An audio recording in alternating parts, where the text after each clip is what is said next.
Hello प्यारे बच्चों, नमस्कार। आज के इस लेक्चर में हम डिस्कस करने वाले हैं the beginning of human history, यानी मानव इतिहास की शुरुआत के बारे में। यह क्लास 6 के हिस्ट्री सब्जेक्ट के chapter time line and sources of history से रिलेटेड एक इम्पॉर्टेंट टॉपिक है। इससे पहले इसी चैप्टर की एक और वीडियो में हमने डिस्कस किया था कि किस प्रकार से टाइम लाइन जो होता है हिस्ट्री में उसे मेज़र किया जाता है और किस प्रकार से अलग अलग जितने भी प्रकार के लोग होते हैं, अलग अलग फील्ड्स के एक्सपर्ट्स होते हैं, वो हिस्ट्री के जितने भी रिसोर्सेस हैं हिस्ट्री को पूरा एक टाइम लाइन देने में और उसे पूरा डिज़ाइन करने में कैसे अपना रोल प्ले करते हैं।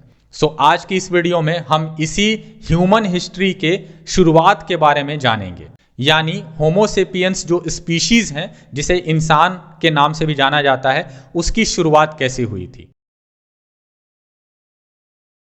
तो ऐसा समझा जाता है या ऐसा एविडेंस मिला है या ऐसा कैलकुलेट किया गया है, माना गया है कि आज से लगभग 3 लाख साल पहले होमोसेपियंस नाम के जो प्रजाति थी वो धरती पर आई थी। हालांकि इससे पहले भी हम ह्यूमंस की तरह मिलते जुलते और भी कई सारी स्पीशीज़ थीं जो कि धरती पर आई थीं, लेकिन वो सरवाइव नहीं कर पाई किसी वजह से, जैसे होमो इरेक्टस हो गए, नेंथेड्रल्स हो गए और इसी प्रकार के और भी कुछ और स्पीशीज़। तो वो आज धरती पर नहीं है, लेकिन होमोसेपियंस जो हमारी स्पीशीज़ है वो आज भी धरती पर है, जो कि 3 लाख साल पहले आई थी। तो यह 3 लाख साल की समय अवधि, टाइम पीरियड काफ़ी लंबा प्रतीत होता है, काफ़ी लंबा एहसास होता है कि काफ़ी लंबे समय से हम इंसान इस धरती पर मौजूद हैं। लेकिन असल में यदि पूरी पृथ्वी की हिस्ट्री के साथ इसे कंपेयर किया जाए, जो कि लगभग 4.5 अरब वर्ष की है, यानी हमारे पृथ्वी की अभी जो उम्र है वो 4.5 अरब साल है लगभग, यानी हमारी पृथ्वी की उत्पत्ति आज से लगभग 4.5 अरब वर्ष पहले हुई थी। तो उसकी तुलना में ये काफ़ी नेग्लिजिबल है, ऑलमोस्ट ना के बराबर है। और ऐसा इसीलिए क्योंकि यदि आप कंपेयर करके देखिए तो यदि आप परसेंटेज भी निकालेंगे तो 3 लाख साल जो हैं, इसे यदि आप डिवाइड करते हैं इस 3 लाख साल को 4.5 अरब साल से, दैट इज 4 अरब 50 करोड़ साल जो है, इससे यदि आप इसे डिवाइड करते हैं और फिर परसेंटेज निकालने के लिए 100 से आप यदि इसे मल्टीप्लाई करते हैं तो ये अप्रॉक्सीमेटली आता है 0.007%, यानी ये काफ़ी छोटी एक मतलब नेग्लिजिबल अमाउंट जो है ये हम कह सकते हैं है। और यदि इसे हम पूरे यूनिवर्स के मतलब पूरे ब्रह्मांड के टाइम लाइन के साथ, उसके उम्र के साथ यदि कंपेयर किया जाए तब तो वो और भी कम हो जाएगा, क्योंकि हमारी पृथ्वी जो है वो खुद भी पूरे ब्रह्मांड की उम्र जो है उसका लगभग 1/3 है। क्योंकि ऐसा माना जाता है कि पूरे ब्रह्मांड हमारा जो है उसकी उत्पत्ति आज से 13.8 बिलियन ईयर्स यानी 13 अरब 80 करोड़ वर्ष पहले हुई थी। तो यदि इसे 4.5 अरब से कंपेयर किया जाए तो उसका 3 गुना है, या फिर इस तरह से हम कहें कि हमारी पृथ्वी जो है वो पूरे ब्रह्मांड की जो उम्र है उसका 1/3 है। और इस पृथ्वी के उम्र का भी हमारा जो अस्तित्व है, हम इंसानों का, होमोसेपियंस का अस्तित्व, उसकी तुलना में भी ये 0.007% है। तो आप सोचिए कि पूरा जो हमारा ब्रह्मांड है उसके पूरे जो टाइम पीरियड है उसकी तुलना में हम इंसानों का अस्तित्व क्या है, बहुत एकदम ना के बराबर, नेग्लिजिबल है। हमें भले ऐसा लगे कि ये 3 लाख साल हमारे लिए काफ़ी बड़ा है, लेकिन पूरे ब्रह्मांड के लिए ये टाइम पीरियड कुछ भी नहीं है। और यदि इसे एक एनालॉजी से हम समझें तो हम इस प्रकार से इसे समझ सकते हैं। यदि हम मान लें कि हमारी पृथ्वी की जो शुरुआत हुई थी तब से लेके अब तक, यानी ये पूरे 4.5 अरब वर्षों का समय अवधि जो है, इसे 1 साल मान लिया जाए, एक कैलेंडर ईयर मान लिया जाए, यानी 365 दिनों की अवधि इस पूरे 4.5 अरब वर्ष को उसके इक्विवेलेंट मान लिया जाए, तो हम कह सकते हैं कि पृथ्वी की उत्पत्ति जो है वो 1 जनवरी को रात 12 AM को हुई थी, यानी जिस दिन 1 जनवरी शुरुआत हुआ था। तो यदि इससे कंपेयर करते हुए, इससे तुलना करते हुए हम खुद अपने इंसान के जो प्रजाति है उसकी यदि हम बात करें कि इसकी उत्पत्ति कब हुई थी, तो ये हुई होगी साल के बिल्कुल आखिरी दिन, यानी 31 दिसंबर को 11:25 रात में, यानी 1 साल बीतने के मात्र 35 मिनट पहले। तो आप इस प्रकार से सोचकर भी देखिए कि पूरा 1 साल यदि हम मान रहे हैं तब भी हमारी पृथ्वी की जो पूरी उम्र 1 साल के यानी 365 दिन के बराबर है, तो हम इंसानों की जो उत्पत्ति है वो रात को 11:25 पर हुई है, जिस दिन ये पूरा साल खत्म होने वाला था, यानी 31 दिसंबर को, यानी उस दिन भी 35 मिनट पहले केवल। तो अब हम यदि इसी 3 लाख वर्षों की जो टाइम पीरियड है, समय अवधि है, इसकी बात करें तो इसके शुरुआती दौर में जब हम होमोसेपियंस एग्जिस्टेंस में आए थे, अस्तित्व में आए थे, तो उस समय हम मुख्य रूप से हंटर्स और गैदरर्स हुआ करते थे। मीन्स हम जंगलों में रहते थे, गुफाओं में रहते थे, और या इसी प्रकार के जो टेम्पररी शेल्टर्स होते थे वहां अपना गुजारा करते थे, और हमेशा एक जगह से दूसरे जगह बेहतर जो जगह रहने लायक है वहां उसकी तलाश में इधर उधर घूमते रहते थे। और साथ में हम अपने पेट को पालने के लिए, अपना भूख मिटाने के लिए हम हंटिंग करते थे, मीन्स शिकार करते थे छोटे छोटे जानवरों का, या फिर जो जितने भी वहाँ पे जंगलों में तरह तरह के फल फूल होते थे उनको हम गैदर करके यानी उन्हें इकट्ठा करके उन्हें भी खाते थे। तो इस प्रकार से जो अर्ली ह्यूमंस थे, यानी हमारे जो पूर्वज सबसे शुरुआत में जो हुआ करते थे, वो इस प्रकार से ही रहते थे। और ये जो अर्ली ह्यूमंस थे, ये आपस में जब बातचीत करते थे तो एक खास प्रकार का जो लैंग्वेज है, उनकी अपनी भाषा जो है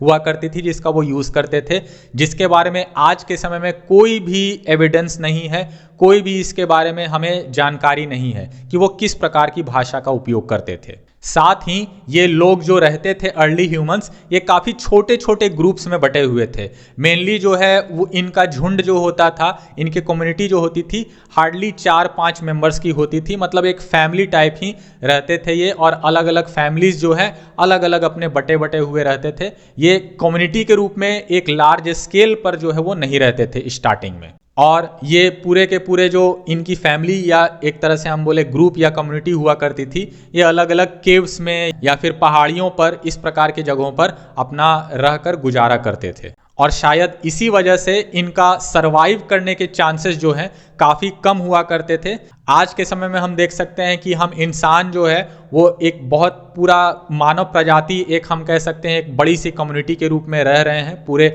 8 अरब से भी अधिक लोग। तो इसीलिए हमारे सरवाइव करने के चांस आज काफ़ी ज़्यादा हैं। पुराने समय में ऐसा नहीं था जब अर्ली ह्यूमंस थे, तो इसीलिए उनके सरवाइव करने के चांस बिल्कुल कम थे, बहुत ही ना के बराबर हुआ करते थे। अब अर्ली ह्यूमंस जो थे वो आए थे 3 लाख साल पहले, लेकिन जो फायर यानी आग की डिस्कवरी है वो 1 मिलियन साल पहले यानी 10 लाख साल पहले ऑलरेडी हो चुकी थी, जो कि संभवतः जो दूसरी प्रजाति हमारे प्रजाति से पहले आई थी, हमारे से ही मिलते जुलते प्रजाति, उन्होंने डिस्कवर की थी। सो इस आग को हमने भी यूज़ किया और इससे जो है काफ़ी इसका हमने उपयोग में लाया, जैसे जंगली जानवरों को एक अपने से दूर रखने के लिए। इसके अलावा जो जंगली जानवर हैं उनको जब हम शिकार करते हैं छोटे छोटे जानवरों का, तो उनको पका के खाने में, इस तरह से खाना जो ज़्यादा पौष्टिक लगता था, ज़्यादा स्वादिष्ट लगता था खाने में। तो इस तरह की चीज़ें जो हैं आग के साथ हम किया करते थे अर्ली ह्यूमंस। साथ ही शिकार करने के लिए और अपने आप को प्रोटेक्ट रखने के लिए बाकी सभी जंगली जीवों से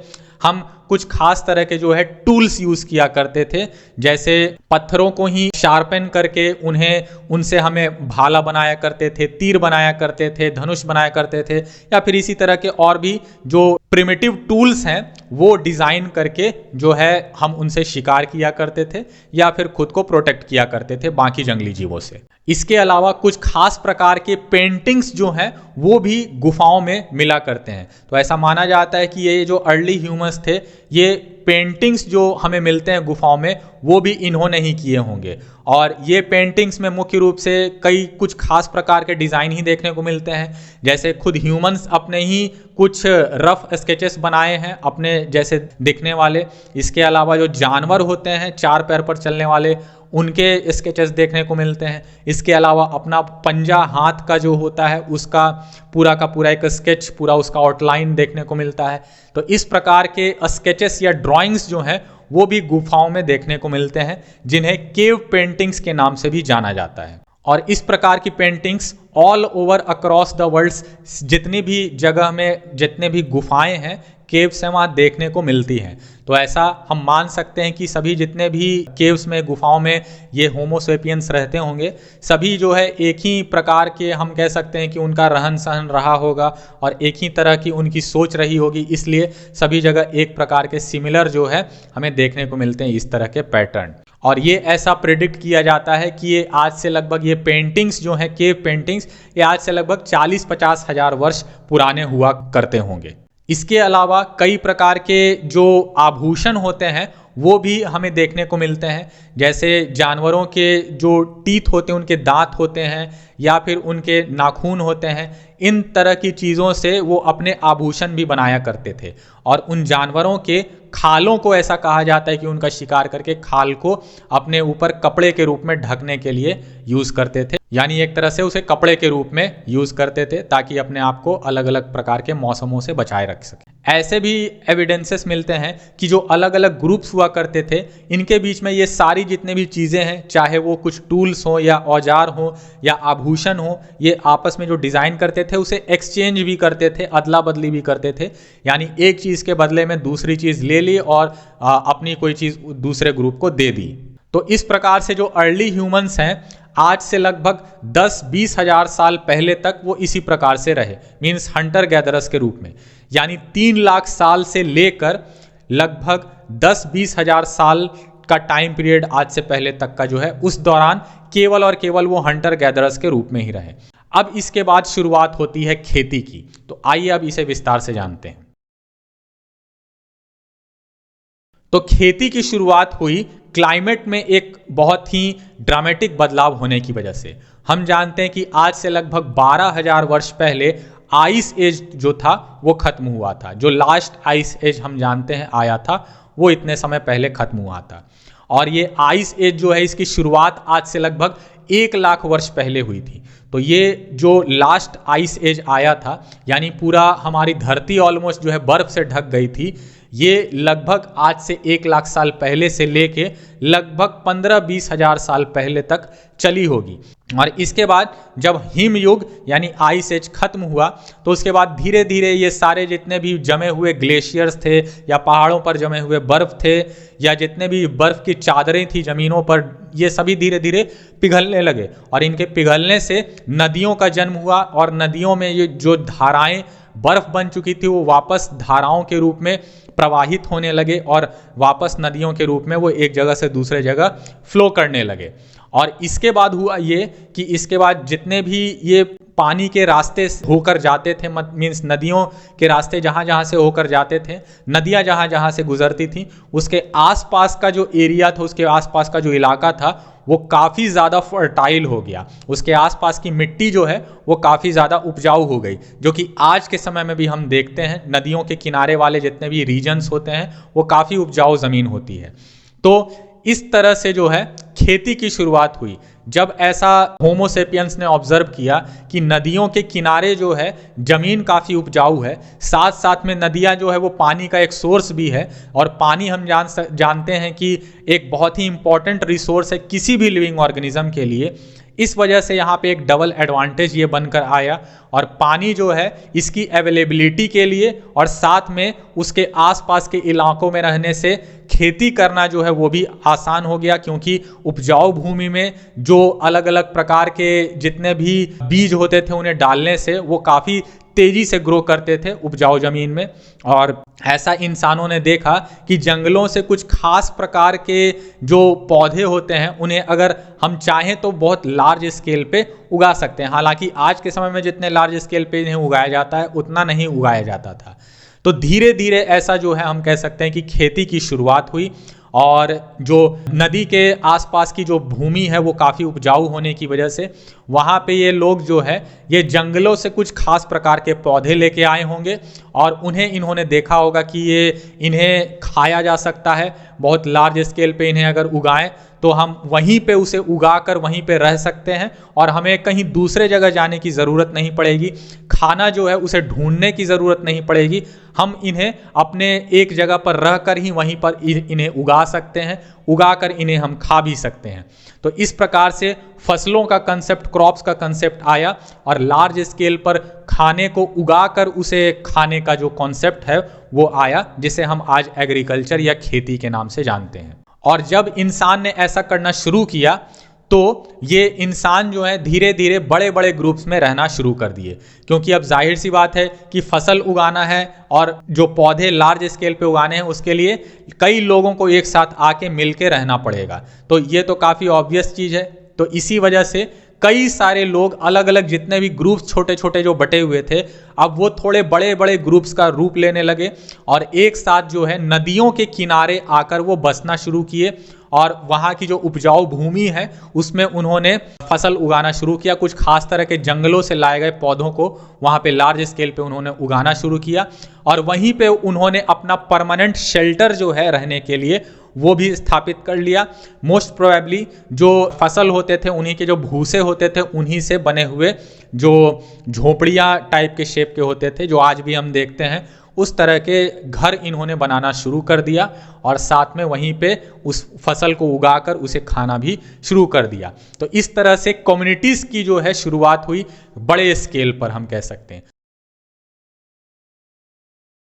तो खेती जो हिम युग के बाद शुरू किया गया, उस खेती की वजह से इंसान जो है, होमो सेपियंस जो है, उनमें ये कम्युनिटी जो है यानी सामाजिक एक व्यवस्था जो है उसकी शुरुआत हुई। उसका कंसेप्ट जो है हम कह सकते हैं सामने उभर कर आया। और इसका एक एडवांटेज इंसान ने ये भी समझा, उस समय के इंसान ने, कि ज़्यादा बड़े स्केल पर ज़्यादा संख्या में लोगों के रहने की वजह से उनके सर्वाइवल के जो चांस हैं वो भी काफ़ी बढ़ जाते हैं और जो उनके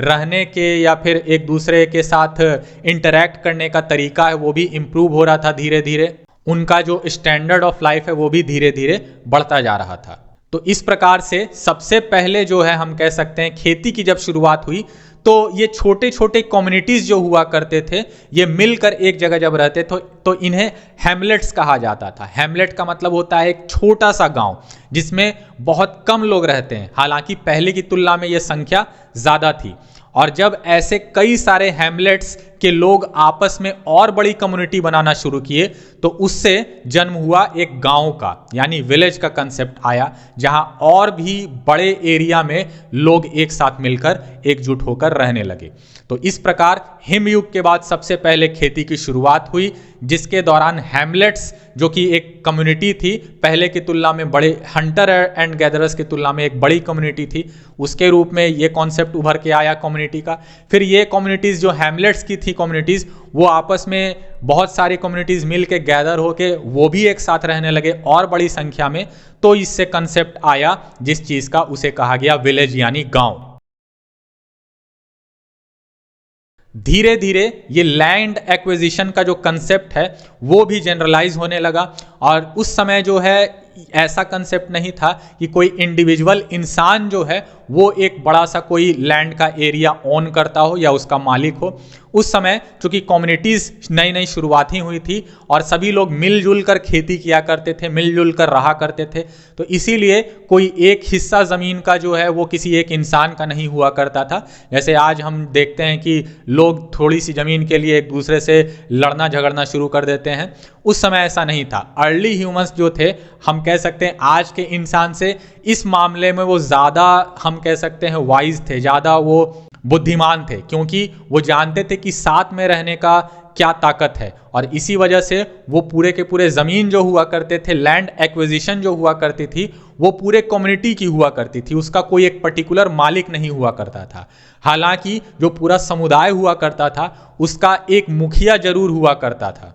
जिसे चीफटेन भी इंग्लिश में कहा जाता है। और वो जो है वो मुखिया पूरे के पूरे जो कम्युनिटी हुआ करती थी या पूरा गांव जो हुआ करता था उसका देख रेख की जिम्मेदारी उस चीफटेन की थी या उस मुखिया की थी, हम कह सकते हैं। ऐसा नहीं है कि वो मुखिया जो है उन पर दबाव धमका कर रखता था या उनको शोषण करता था, ऐसा कुछ नहीं था, बल्कि उसकी एक तरह से नैतिक जिम्मेदारी थी उस समय कि वो पूरे के पूरे कम्युनिटी का ध्यान रखे, उसके हर एक जो है प्रॉब्लम को रिजॉल्व करने की कोशिश करे और उस कम्युनिटी को और बेहतर जो है लाइफ देने का जो है कोशिश करे, उसकी ओर कदम बढ़ाए। तो इस प्रकार से हम देख सकते हैं अर्ली ह्यूमंस जो हैं, सबसे पहले हंटर गैदरर्स जो हुआ करते थे, हिम युग खत्म हुआ, हिम युग के बाद किस प्रकार से एक ड्रामेटिक चेंज आया पूरे अर्थ के हमारे क्लाइमेट में, जिसकी वजह से खेती करने की शुरुआत की गई और उसके बाद फिर कम्युनिटी के रूप में हम रहना शुरू किए। धीरे धीरे और भी कई तरह के टेक्नोलॉजीज जो हैं वो हम इंसानों ने डेवलप किए। अब टेक्नोलॉजी कहने से तात्पर्य ये नहीं है कि आज के समय में हम जो टेक्नोलॉजी देख रहे हैं वो, उस समय की टेक्नोलॉजी जो हुआ करती थी उसमें एक इम्पॉर्टेंट चीज़ थी पॉटरी की टेक्नोलॉजी। मतलब कि जो मिट्टी के बर्तन होते हैं उन्हें बनाने की जो विधि है, उन्हें बनाने का जो तरीका है, उसे जो है इजाद किया गया और इस तरह से बर्तनों में बर्तन बनाकर उसके कई कई अलग अलग पर्पसेस के लिए यूज़ किया जाने लगा। मुख्य रूप से खाना पकाने और खाना खाने के लिए यूज़ किया जाने लगा। इसके अलावा कई तरह के खिलौने वगैरह भी हम देखते हैं आज के समय में कि बनाए गए थे उन्हीं पॉटरी टेक्नोलॉजी की मदद से। इसके अलावा कई तरह के मेटल्स जो होते हैं उन्हें भी एक्सट्रैक्ट करके उन्हें यूज़ किया जाने लगा और इसमें हम जानते हैं कि सबसे पहला जो मेटल जिसकी इंसानों ने यूज़ किया था, जिसकी शुरुआत हुई थी, वो था तांबा यानी कॉपर। तो कॉपर मेटलर्जी की सबसे पहली शुरुआत हुई थी टेक्नोलॉजी के रूप में एज यूज़ ऑफ मेटल। इसके बाद फिर और भी आने वाले समय में दूसरे मेटल्स जैसे गोल्ड, सिल्वर, प्लैटिनम और आयरन, इन सभी जितने भी मेटल्स हैं और इनके अलावा और भी कुछ गिने चुने मेटल्स हैं, उन्हें यूज़ करना इंसान ने शुरू किया। लेकिन सबसे पहली बार जिस मेटल का शुरुआत किया गया था यूज़ करना, वो टेक्नोलॉजी थी कॉपर की मेटलर्जी।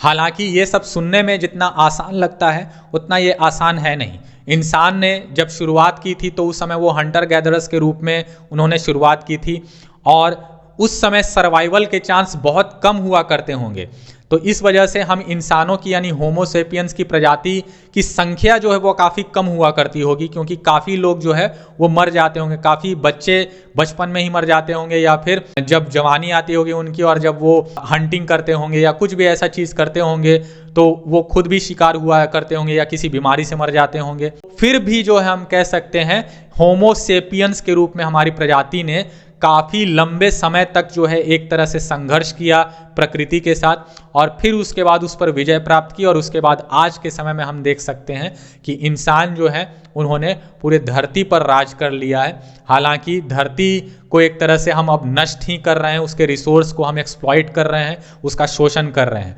लेकिन स्टार्टिंग में हम कह सकते हैं आज के समय में हम एक होमोसेपियन प्रजाति के रूप में जो आज के समय में सबसे बड़ी प्रजाति के रूप में उभर कर सामने आए हैं, उसका अगर श्रेय ये 3 लाख साल पहले होमोसेपियंस की जो प्रजाति यानी अर्ली ह्यूमन से उन्हें दिया जाए तो इसमें कोई भी अतिशयोक्ति नहीं होगी, कोई भी इसमें हम कह सकते हैं एग्जैजरेशन नहीं होगा, इसे बढ़ा चढ़ाकर बोलना ये बात नहीं होगी। तो ये बिल्कुल सही बात है कि इसका श्रेय जो है उन्हीं लोगों को जाता है जो आज से 3 लाख साल पहले जो है काफ़ी ऐसी विकट परिस्थितियों में, काफ़ी ऑड कंडीशंस में उन्होंने सरवाइव किया और फिर धीरे धीरे जो है उन्होंने अपने टेक्नोलॉजीज़ को, अपने मतलब रहने के तरीके को इम्प्रूव किया, खेती करना शुरू किया, कम्युनिटीज़ के रूप में रहना शुरू किया, तब जाके धीरे धीरे आज जाकर हम इस मुकाम पर, इस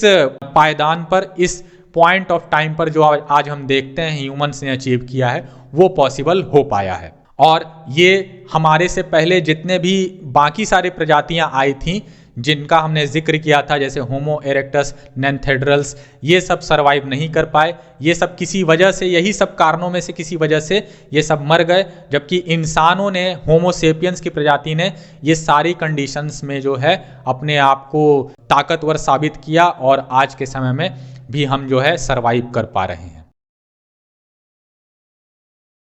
तो ये हो गया beginning of human history, means हम इंसानों की जो पूरा इतिहास है उसकी शुरुआत किस प्रकार से हुई थी और किस प्रकार से हमने सरवाइव करके आज तक जो है हम इस धरती पर रह पाए हैं और आगे हम कितना सालों तक रह पाएंगे वो भी इसी बात पर डिपेंड करता है कि आज के समय में हम जो भी निर्णय ले रहे हैं, जो भी चीज़ें हम कर रहे हैं, वो हमारा भविष्य तय करेंगी एक प्रजाति के तौर पर, एक स्पीशीज़ के तौर पर। हालांकि अभी के समय में हम जितने भी चीज़ें कर रहे हैं उससे ऐसा तो लगता नहीं है कि हम आगे आने वाले 1000 वर्षों में भी सरवाइव कर पाएंगे, क्योंकि हम इंसान ही एक ऐसी प्रजाति हैं जो पूरी धरती को एक तरह से तबाह कर रहे हैं। अपने ही रहने वाले घर को जो है हम एक तरह से तबाह कर रहे हैं, उसे पूरी तरह से उजाड़ रहे हैं। और ये सारी चीज़ ऐसा नहीं है कि हम जानते नहीं हैं, हम बिल्कुल ये सब चीज़ों के प्रति अवेयर हैं, लेकिन फिर भी ना जाने क्यों हम ऐसा ये सारी चीज़ें कर रहे हैं। ग्रीन हाउस गैसेस जो हैं वो भारी मात्रा में इमिट कर रहे हैं हम लगातार,